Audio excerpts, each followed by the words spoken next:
Never run out of battery again with the INIU portable charger, the slimmest 10,000 milliamp hour power bank that keeps your devices charged on the go.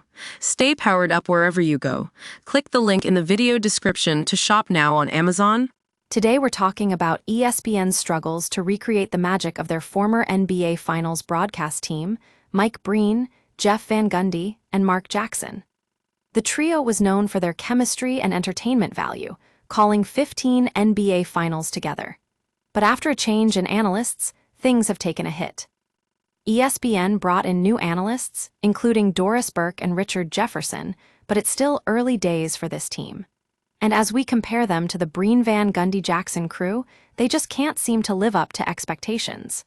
The problem is, ESPN didn't need to make these changes, they already had a winning formula. Now let's talk about Stephen A. Smith's latest move. He's going to be hosting his own daily SiriusXM show on Mad Dog Sports Radio, starting in September. Sounds great, right? Well, there's a catch. His current co-hosts, Michelle Beadle and Cody Decker, are being replaced by him. It seems like some people aren't too happy about this change. In fact, their show was already titled The Lame Duck and Who Knew? A pretty clear reference to the sudden switch-out. Now, we're going back to basics, with Smith taking over the 1:03 p.m. Eastern Time slot. Of course, no conversation about ESPN would be complete without a look at the state of press freedom in America. The White House is now trying to cut funding for public broadcasting, $1 billion worth, which could have devastating effects on local stations and their critical services to millions of Americans across the country. This move has sparked outrage from Senate Democrats, who are fighting to protect this essential service. They argue that any cuts would have detrimental effects on communities relying on these vital programs.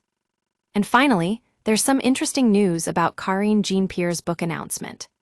The former White House press secretary is set to release a memoir in the fall, detailing her time under President Joe Biden and her recent switch from Democrat to Independent. Her publisher claims this will be a provocative look at the importance of dismantling disinformation and misinformation. But not everyone is buying into Jean-Pierre's narrative. Some of her former colleagues are calling out her pursuit of celebrity and personal media exposure, saying it's all about making money off ideas, even if they're not that great. As for the Hoop Headlines team, we're still talking about these issues because that's what matters most to us: the world of sports, media, and beyond.